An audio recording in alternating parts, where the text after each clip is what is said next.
O Supremo Tribunal Federal recebeu ontem à noite as alegações finais das defesas de Jair Bolsonaro e mais 6 réus do núcleo crucial acusado de tentativa de golpe de Estado, tentativa de abolição violenta do Estado Democrático de Direito e organização criminosa armada. Do grupo de réus, Alexandre Ramagem é o único que não vai responder por dano qualificado e deterioração do patrimônio tombado, porque ele assumiu o mandato de deputado antes do 8 de janeiro de 2023. As penas máximas somam até 43 anos. Todos alegaram inocência. Segundo a Procuradoria-Geral da República, Jair Bolsonaro é líder da organização criminosa por ser o principal articulador e maior beneficiário do plano de ruptura do Estado Democrático de Direito para permanecer no poder. No documento entregue ao Supremo ontem, a defesa do ex-presidente Jair Bolsonaro chamou a acusação da Procuradoria-Geral da República de absurda e alternativa. Afirmou que ela busca a condenação do ex-presidente sem provas mínimas e chamou a atuação da Polícia Federal de parcial. A acusação alternativa tem um propósito específico: conseguir a condenação apesar das provas. Misturam-se os eventos, presume-se a responsabilidade do ex-presidente da República e consagra-se a narrativa de que ele é o responsável pelo ato final de 8 de janeiro.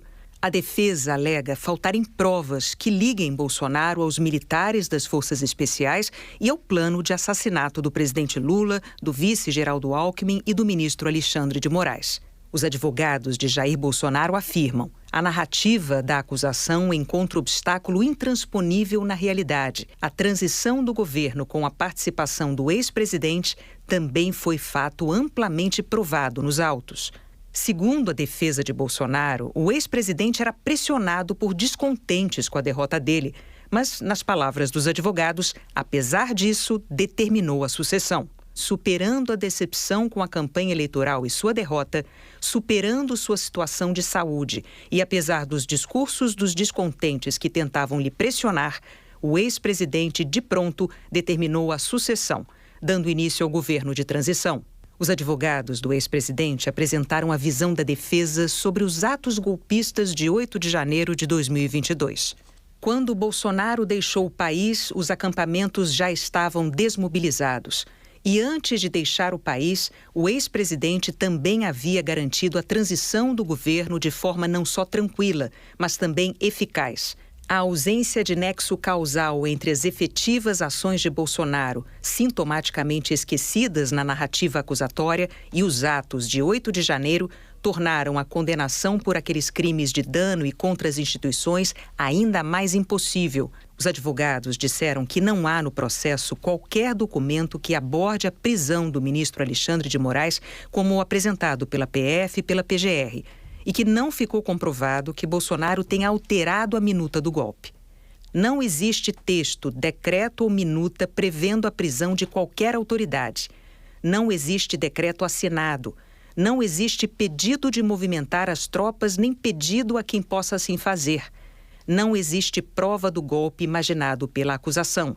A defesa negou ainda que Bolsonaro tenha apresentado qualquer documento golpista numa reunião com comandantes das Forças Armadas. Afirmou que as tratativas com chefes militares era para evitar o caos social e não havia nenhum intuito golpista.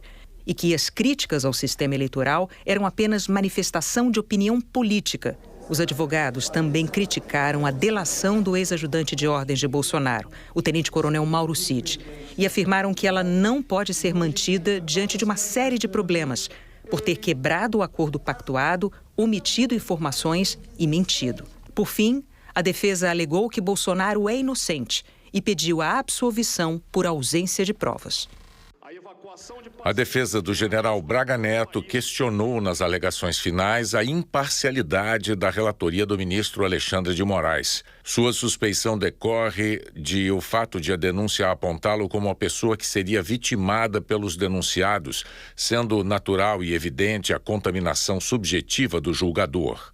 A defesa alega haver ilegalidades nas provas apresentadas contra Braga Neto. A acusação contra ele praticamente se resume à ilícita delação de Mauro Cid e a prints adulterados de WhatsApp. A publicidade dos atos processuais foi violada. A acariação entre o general Braga Neto e Mauro Cid foi ilegalmente realizada a portas fechadas. Os advogados disseram que Mauro Cid sofreu pressão para envolver o general na trama golpista. Rebateram as acusações de que Braga Neto entregou dinheiro em espécie a Cid para financiar as ações golpistas. E também negaram a acusação de que o general tenha se reunido em casa para tratar do plano Punhal Verde e Amarelo. O tal documento sequer pode ser chamado de plano, pois não define nenhuma espécie de objetivo concreto e sequer define uma ação específica. A defesa declarou que Braga Neto é inocente e pediu a absolvição. O advogado do ex-ministro da Defesa, o general Paulo Sérgio Nogueira, negou a acusação de que ele tenha atrasado a entrega do relatório das Forças Armadas sobre as urnas eletrônicas no primeiro turno das eleições. Segundo a PGR, a divulgação era prevista para sair logo após o primeiro turno das eleições, realizado em 2 de outubro de 2022. As Forças Armadas só entregaram um documento no dia 9 de novembro. Apesar disso, a defesa alega que não houve atraso e que a data limite era somente em 5 de fevereiro de 23.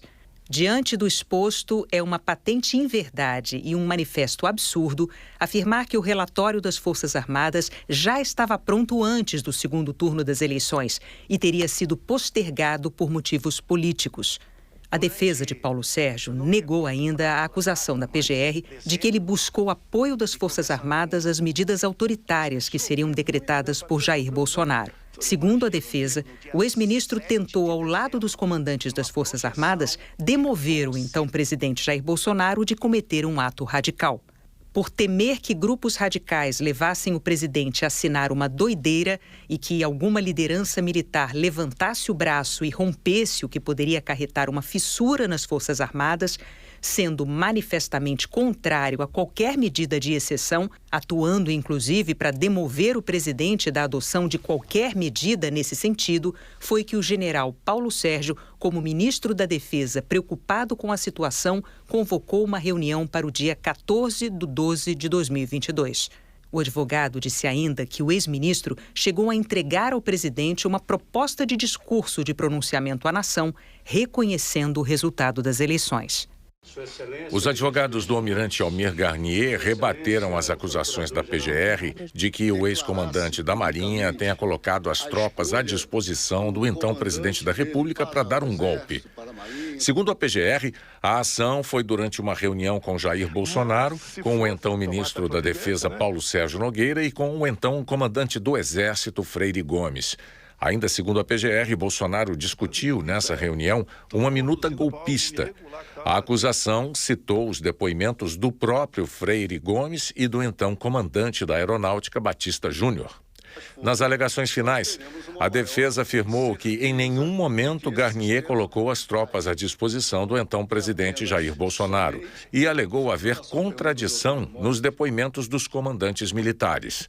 Perceba-se que apenas Batista Júnior, ex-comandante da Aeronáutica, afirma que Garnier teria colocado tropas à disposição. Freire Gomes, ex-comandante do Exército, que estava presente nas reuniões, afirmou apenas que ele teria se colocado com o presidente, porém no sentido de respeito hierárquico.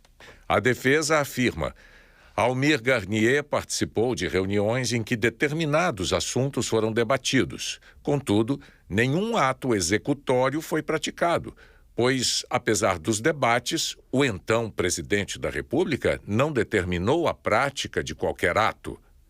A defesa de Garnier conclui: o réu não praticou qualquer ação que configure delito, razão pela qual o seu comportamento não possui aptidão para configurar adesão à suposta organização criminosa.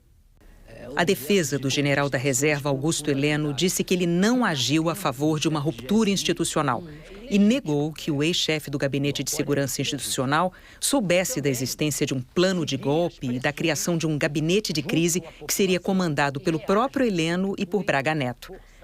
Essas acusações da PGR se basearam em documentos e anotações apreendidos com militares presos na operação contra-golpe em novembro do ano passado. Os advogados disseram: não há respaldo probatório para afirmar que Heleno tinha ciência de ter sido contemplado com o cargo de chefe de um imaginário gabinete de crise para dar suporte ao presidente da República após um suposto golpe de Estado. O general Heleno não presenciou qualquer tipo de discussão sobre esse assunto e, muito menos, conhecia os atos preparatórios de monitoramento de autoridades e a data da suposta ruptura institucional. A defesa disse ainda que a aproximação de Bolsonaro dos partidos do Centrão no segundo ano do governo acabou diminuindo a influência de Heleno e reduzindo sua participação na tomada de decisões. E que os fatos atribuídos ao general Heleno mostram que ele teve participação meramente acessória e periférica em relação ao núcleo organizacional denunciado pela PGR. A defesa de Anderson Torres, ex-ministro da Justiça e ex-secretário de Segurança do Distrito Federal, afirmou que a denúncia não conseguiu comprovar que ele foi o autor da chamada minuta do golpe.